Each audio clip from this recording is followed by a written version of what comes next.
भारत के इतिहास में सबसे क्रूर आक्रांता की अगर बात करें तो सबसे पहले नाम औरंगजेब का ही आता है। मगर भारत में इन दिनों कुछ ऐसे लोग हैं जो औरंगजेब का महिमा मंडन करते हुए नजर आ रहे हैं। तो आज हम आपको इस औरंगजेब की क्रूरता की कहानी बताने वाले हैं और आप भी देख लीजिए कि जिसे लोग महिमा मंडित करते हुए नजर आ रहे हैं वह आखिर कितना क्रूर था। तो चलिए अब आपको औरंगजेब के पूरे इतिहास के बारे में बता देते हैं, वो भी शॉर्टकट में।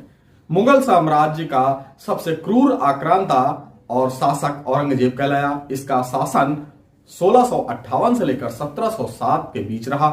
उसकी कठोर नीतियां और धार्मिक असहिष्णुता के लिए वह जाना गया। उसने न केवल अपने राजनीतिक विरोधियों को निर्ममता से कुचला, बल्कि सांस्कृतिक और धार्मिक रूप से भी उसने कई कठोर निर्णय लिए। उसने इतने अत्याचार किए कि लोग उसके नाम से ही थर थर कांपते थे। आज हम औरंगजेब की क्रूरता की कहानी और इतिहास में दर्ज सारे उन अभिलेख पन्नों को खंगालेंगे। तो चलिए अब इसकी शुरुआत कर देते हैं। तो सबसे पहले जान लीजिए कि औरंगजेब ने अपने अत्याचार की कहानी अपने परिवार से ही शुरू की थी और सबसे पहले उसने अपने भाई का ही कत्ल किया, वो भी सिंहासन पाने के लिए। तो जान लीजिए औरंगजेब ने सत्ता पाने के लिए अपने ही भाई का खून अपने हाथों से किया। सबसे पहले उसने अपने बड़े भाई दारा शिकोह को बंदी बना लिया और उसे सिया और हिंदू विचारों से प्रभावित बताया लोगों को। और 1659 में दारा का सर कलम करके उसने अपने पिता शाहजहां को भेंट कर दिया। इसे देखकर शाहजहां भी काफी विचलित हो उठा। आगे चलकर उसने अपने भाई सूजा और मुराद को भी मार डाला, जिससे वह निर्विवाद सम्राट बन गया और उसने पूरी मुगलिया सल्तनत पर अपना कब्जा जमा लिया। औरंगजेब इतना क्रूर था कि उसने अपने पिता शाहजहां को भी नहीं बख्शा, जबकि पूरा ये जो साम्राज्य था वो शाहजहां का ही था। शाहजहां को औरंगजेब ने आगरा के किले में कैद कर लिया था। शाहजहां अपनी बेटी जहां आरा बेगम के साथ उसी किले में रहा करता था और 8 सालों तक वह उसी किले में बंदी बनकर रहा, जहां उसकी बंदी बने रहने के ही दौरान मृत्यु भी हो गई। एक पुत्र द्वारा अपने पिता के प्रति ऐसा व्यवहार क्रूरता की पराकाष्ठा को पार करता है, जो औरंगजेब ने अपने पिता के साथ की थी। तो चलिए अब आपको बता देते हैं कि औरंगजेब का हिंदू मंदिरों को लेकर किस तरह का व्यवहार रहा। तो जान लीजिए औरंगजेब ने भारत के कई प्रसिद्ध मंदिरों को नष्ट करवाया और उसका इतिहास भी उसके ही पुस्तकों में मिलता है। और औरंगजेब ने हिंदू मंदिरों को जो नष्ट किया उसने अपने द्वारा लिखाए गए अभिलेखों में भी उसे दर्ज कराया है। तो सबसे पहले जान लीजिए कि काशी विश्वनाथ मंदिर, मथुरा कृष्ण जन्मभूमि, केशव देव मंदिर और सोमनाथ मंदिर उसकी धार्मिक असहिष्णुता के सबसे बड़े उदाहरण थे। उसने इन मंदिरों को तोड़कर वहां मस्जिदें बनवाई। इसके अलावा हिंदू धार्मिक आयोजनों और त्योहारों पर भी औरंगजेब ने पूरी तरीके से प्रतिबंध लगा दिया था।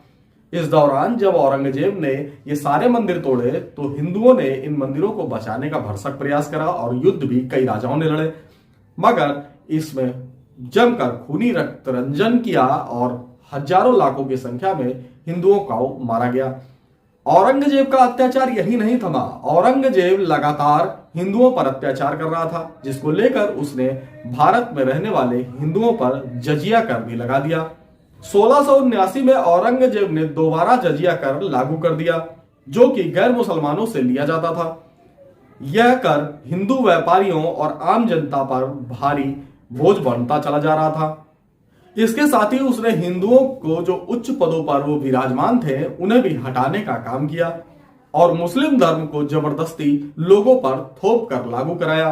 बड़ी संख्या में जो भी धर्मांतरण हुए वो औरंगजेब के समय सबसे अधिक हुए, क्योंकि औरंगजेब ने तलवार की नोक पर हिंदुओं का दमन किया और उनका धर्मांतरण कराया। साथ ही सिख गुरु तेग बहादुर सिंह जी की भी हत्या की। तो जान लीजिए कि इसकी कहानी क्या है। तो जान लीजिए सिखों के 9वें गुरु तेग बहादुर ने जब कश्मीरी पंडितों की रक्षा के लिए औरंगजेब के इस्लामीकरण अभियान का विरोध किया तो उन्हें 1675 में दिल्ली के चांदनी चौक पर उनकी हत्या करवा दी, और वो भी इतनी क्रूरता से कि जो भी इस हत्या को पढ़े या देखे उसका मन विचलित हो जाए। तो चलिए अब आपको बता देते हैं कि औरंगजेब मराठों और राजपूतों के खिलाफ भी जमकर युद्ध करता रहा। औरंगजेब ने मराठा राजा शिवाजी को धोखे से आगरा में कैद कर लिया था। हालांकि शिवाजी बाद में वहां से भाग निकले। शिवाजी की मृत्यु के बाद भी औरंगजेब ने उनके पुत्र संभाजी को पकड़ने का भरसक प्रयास किया, मगर संभाजी ने अपने पिता से सनातन वैदिक धर्म और देश की रक्षा का दृढ़ संकल्प ले रखा था। संभाजी ने औरंगजेब के साथ 9 वर्षों तक लगातार युद्ध किया और औरंगजेब को तोड़ने का भरसक प्रयास किया।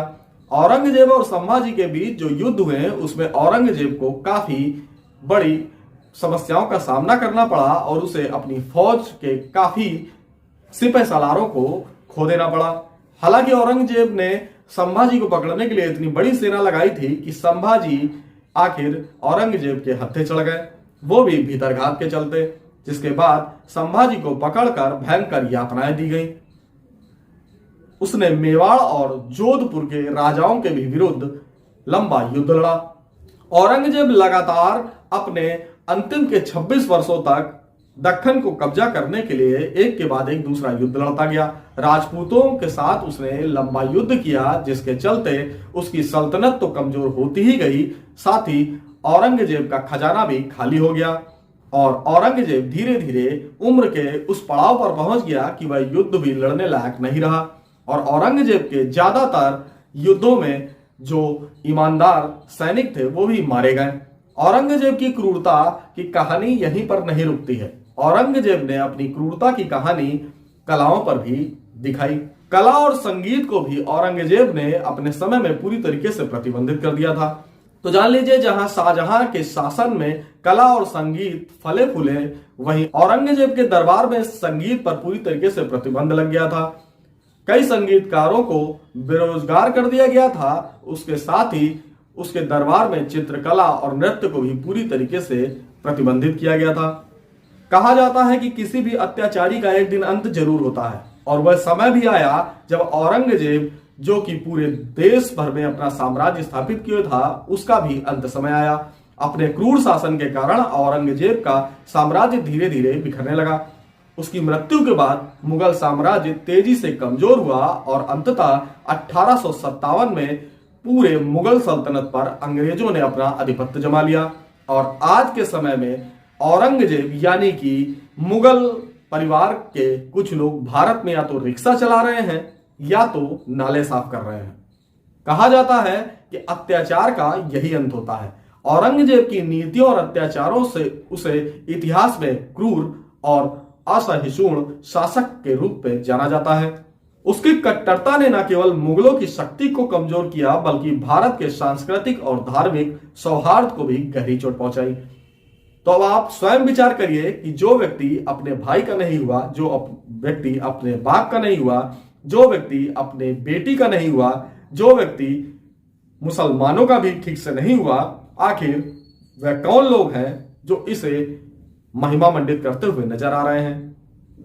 हमारे द्वारा जो आज आपको जानकारी दी गई है वो पूरी तरीके से ऐतिहासिक तथ्यों पर आधारित है और इसे कोई भी व्यक्ति काट नहीं सकता। तो हमारे द्वारा सुनाई गई औरंगजेब के अत्याचारों की कहानी आपको कैसी लगी? अच्छी लगी हो तो हमारे कमेंट्स बॉक्स में औरंगजेब के खिलाफ 4 शब्दों को जरूर लिखें। सत्य सनातन धर्म की जय हो।